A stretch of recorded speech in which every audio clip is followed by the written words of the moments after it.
সুপ্রিয় ভিউয়ার্স, আসসালামু আলাইকুম। চলে আসলাম আপনাদের সাথে দুর্দান্ত স্বাদের বিফ বোনার একটি রেসিপি নিয়ে। আর এটি হচ্ছে আমার ইউএসএতে রান্না করা ফার্স্ট রেসিপি। যদিও বা আমি এতদিন থেকে অনেক কিছুই রান্না করছি, কিন্তু ব্লগ ভিডিও শেয়ার করে যাচ্ছিলাম। তো বিগত 29শে অক্টোবর আমি বাংলাদেশ থেকে ইউএসএর উদ্দেশ্যে রওনা দিয়েছিলাম। আসার পর সংসারটা গোছাতে গোছাতে বেশ খানিকটা সময় লেগেছিল, সেই কারণে আমি কিছু ব্লগ ভিডিও শেয়ার করেছি। তো আশা করছি বরাবরের মতো আমার ভিউয়ার্স থেকে সাথে নিয়ে আমার পথ চলা আরও বেশি দীর্ঘায়িত হবে। তাহলে চলুন কথা না বাড়িয়ে শুরু করা যাক। তো আমি এখানে 1.5 কেজি গরুর মাংস খুব ভালোভাবে ধুয়ে পরিষ্কার করে নিয়েছি। সাথে নিয়েছি 1 কাপের মতো রিফাইন অয়েল, স্বাদ মতো লবণ, 3-4টি তেজপাতা, 6-7 টুকরো করে দারুচিনি এবং এলাচি নিয়েছি। সাথে নিয়েছি 5 টুকরো করে লবঙ্গ এবং গোলমরিচ। নিয়েছি 1.5 টেবিল চামচ আদা পেস্ট, 1 টেবিল চামচ রসুন পেস্ট, আর নিয়েছি মরিচের গুঁড়া এবং ধনিয়া গুঁড়া 1.5 টেবিল চামচ করে। নিয়েছি হলুদের গুঁড়া 1 চা চামচ। এছাড়া এখানে নিয়েছি 2 কাপ পেঁয়াজ কুচি। তো যতটা পেঁয়াজ কুচি লাগবে আমি ততটাই ব্যবহার করব। তো আজকের এই বিফ বোনাটা আমি হাতে মেখে রান্না করব, সেজন্য প্রথমেই 1.5 কাপের মতো পেঁয়াজ কুচি অ্যাড করে দিলাম। দিয়ে দিচ্ছি আদা পেস্ট এবং রসুন পেস্ট। তারপর আমি এতে অ্যাড করে দিচ্ছি গরম মশলা, অ্যাড করে দিচ্ছি রিফাইন অয়েল। তো আপনারা আপনাদের মাংসের মেজারমেন্ট অনুযায়ী সব কিছু কম বেশি করে নেবেন। একে একে গুঁড়া মশলাটা অ্যাড করে দিলাম, স্বাদ মতো লবণটা অ্যাড করে দিলাম। তারপর যথারীতি হাত দিয়ে খুব ভালোভাবে মেখে নিচ্ছি। আর আপনারা নিশ্চয়ই জেনে থাকবেন হাতে মাখা গরুর মাংসের স্বাদ কতটা হয়। তো খুব ভালোভাবে মেখে নিয়ে আমি হাফ অ্যান আওয়ারের জন্য রেস্টে রেখে দিব। তারপর আমি চুলায় বসিয়ে দিব। তো ফিরে আসলাম হাফ অ্যান আওয়ার পর। তো চুলায় আমি অলরেডি বসিয়ে দিয়েছি। তারপর মিডিয়াম হিটে প্রথমে 10 মিনিটের মতো রান্না করে নিব। তারপর আমি চুলার আঁচটা একদম লোতে করে 40 মিনিট রান্না করে নিব। মাঝে মধ্যে অবশ্যই নেড়ে দিব। আর এই কারিটা আমি একদম পানি ছাড়াই রান্না করব। আর এইখানকার বিফটা কিন্তু খুব বেশি সফট থাকে এবং খুব সহজেই সেদ্ধ হয়ে যায়। তো ঠিক 15 মিনিট পর আমি ঢাকনাটা সরিয়ে একটু নেড়ে দিলাম। দেখুন, দেখেই মনে হচ্ছে এখনই খেয়ে নিব। তো এই পর্যায়ে চুলার আঁচটা মিডিয়াম টু লো হিটে করে 10 মিনিটের মতো রান্না করে নিয়েছি। তো যাতে তলানিতে ধরে না যায় সেজন্য আমি 10 মিনিট অন্তর অন্তর এটিকে নেড়ে দিচ্ছি। আর দেখুন, মাংসের ভেতর থেকেই কিন্তু পানিটা উঠে এসেছে। তো আমি পুরোটা পানি শুকিয়ে নিয়ে একদম মাখা মাখা বা ভুনা টাইপের করে নিব।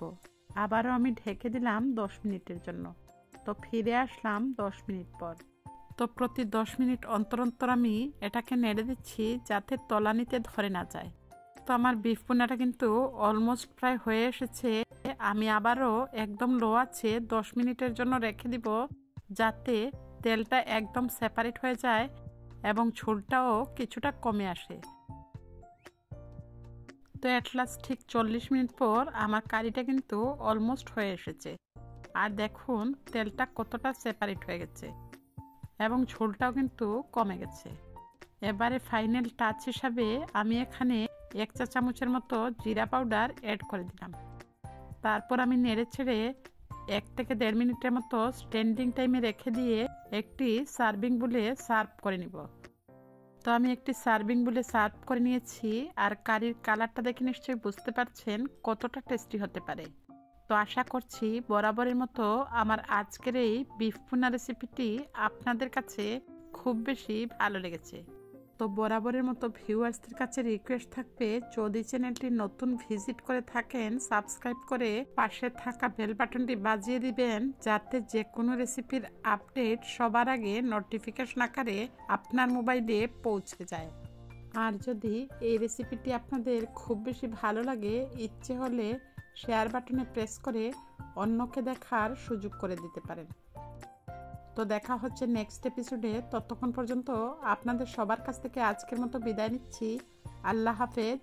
আসসালামু আলাইকুম। আসসালামু আলাইকুম। চলে আসলাম আপনাদের সাথে আবারও একটি হাতে মাখা আলু দিয়ে মলা মাছের একটি মুখরোচক রেসিপি নিয়ে।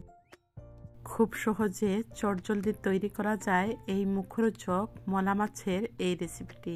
আর এটি দেখতে যতটা সুন্দর হয়, খেতে কিন্তু তার চাইতেও বেশি মুখরোচক হয়। তো ভিউয়ার্সদের কাছে বরাবরের মতো রিকোয়েস্ট থাকবে, আমার আজকের এই ঝাল ঝাল হাতে মাখা মলা মাছের এই রেসিপিটি যদি আপনাদের ভালো লাগে, অবশ্যই একটি লাইক দিবেন। যদি চ্যানেলটি নতুন ভিজিট করে থাকেন, সাবস্ক্রাইব করে পাশে থাকা বেল বাটনটি বাজিয়ে দিবেন পরবর্তী আপডেট পাওয়ার জন্য। রেসিপি রিলেটেড কোনো প্রশ্ন থাকলে অবশ্যই কিন্তু কমেন্ট সেকশনে কমেন্ট করে জানাতে পারেন। তাহলে চলুন কথা না বাড়িয়ে মুখরোচক আলু দিয়ে মলা মাছের এই কারিটি আমি কিভাবে তৈরি করলাম এক নজরে দেখে নেই। তো অফ স্ক্রিনে আমি মাছগুলোকে খুব ভালোভাবে ধুয়ে পরিষ্কার করে পানিটাকে ঝরিয়ে নিয়েছি। আর এখানে 1 কাপের মতো মাছ আছে। এছাড়া মাঝারি সাইজের একটি আলুকে কুচি করে কেটে নিয়েছি। মরিচের গুঁড়া, ধনিয়া গুঁড়া এবং হলুদের গুঁড়া নিয়েছি 1/2 চা চামচ করে। 10 থেকে 12টি কাঁচামরিচ আমি হালকা একটু চিড়ে নিয়েছি। এছাড়া নিয়েছি রসুন পেস্ট এবং পেঁয়াজ পেস্ট। এছাড়া নিয়েছি রিফাইন অয়েল এবং লবণ। তো এগুলো আমি পরিমাণ মতো অ্যাড করে দিব। ফার্স্ট আমি প্যানের মধ্যে অ্যাড করে দিচ্ছি কুচি করে নেওয়া আলুগুলো। যেহেতু মাছটা অনেকটাই সফট, সেজন্য আলুর সাথে প্রথমে সমস্ত ইনগ্রিডিয়েন্টস মিশিয়ে নিচ্ছি। প্রথমে আমি গুঁড়া মশলাটা অ্যাড করে দিলাম। এতে অ্যাড করে দিচ্ছি পেঁয়াজ পেস্ট 1/2 কাপ এবং রসুন পেস্ট 1 চা চামচ। এতে অ্যাড করে দিচ্ছি কিউব করে কেটে রাখা একটি মাঝারি সাইজের টমেটো। আর অবশ্যই টমেটোটা দেওয়ার চেষ্টা করবেন, এতে করে হাতে মাখা এই কারিটা খেতে খুব বেশি ভালো লাগে। অ্যাড করে দিচ্ছি চিড়ে রাখা কাঁচামরিচগুলো। তো ঝালটা অবশ্যই আপনাদের টেস্ট অনুযায়ী বাড়িয়ে কিংবা কমিয়ে দিবেন। তারপর আমি স্বাদ মতো লবণ দিয়ে দিচ্ছি। সবশেষে আমি এতে অ্যাড করে দিচ্ছি রিফাইন অয়েল।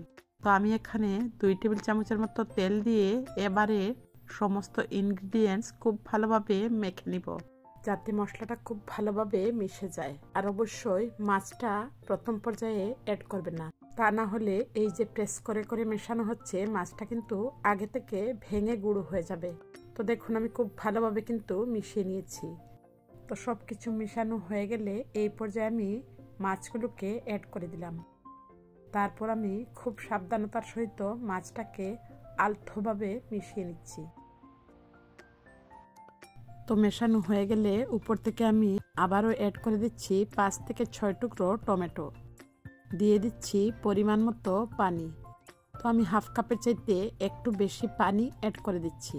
তো ঝোলটা আপনাদের পছন্দ মতো অ্যাড করে দিবেন। আমি যেহেতু মাখা মাখা রাখবো, সেজন্য পানির পরিমাণটা কমিয়ে দিয়েছি। এই পর্যায়ে আমি চুলার মধ্যে বসিয়ে দিলাম এবং চুলার আঁচটাকে মিডিয়াম হিটে করে মাত্র 5 মিনিটেই কারিটিকে রান্না করে নিব। যেহেতু আমি আলুটাকে কুচি করে কেটে নিয়েছিলাম, সেজন্য এটি সেদ্ধ হতে খুব একটা সময় লাগবে না। তো ঠিক 5 মিনিট পর উপর থেকে আমি ধনেপাতা কুচি অ্যাড করে দিলাম। তারপর হালকা একটু নেড়েচেড়ে মিশিয়ে নিচ্ছি। দেখলেন তো কত সহজে তৈরি হয়ে গেল হাতে মাখা আলু দিয়ে মলা মাছের এই কারিটি।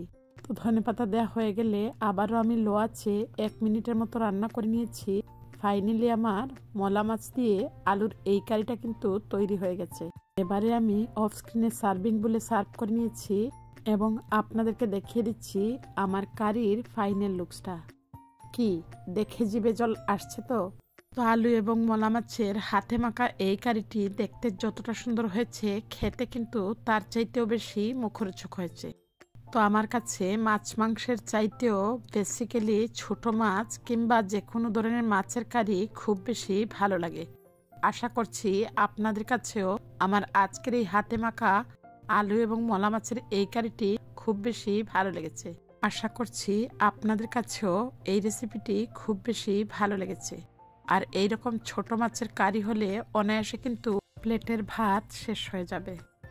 তো ভিডিওটি ছেড়ে যাওয়ার আগে ভিউয়ার্সদের কাছে রিকোয়েস্ট থাকলো অবশ্যই একটি লাইক দিবেন। তো দেখা হচ্ছে নেক্সট এপিসোডে। ততক্ষণ পর্যন্ত আপনাদের সবার সুস্থতা এবং মঙ্গল কামনায় আজকের মতো বিদায় নিচ্ছি। আল্লাহ হাফেজ। আসসালামু আলাইকুম।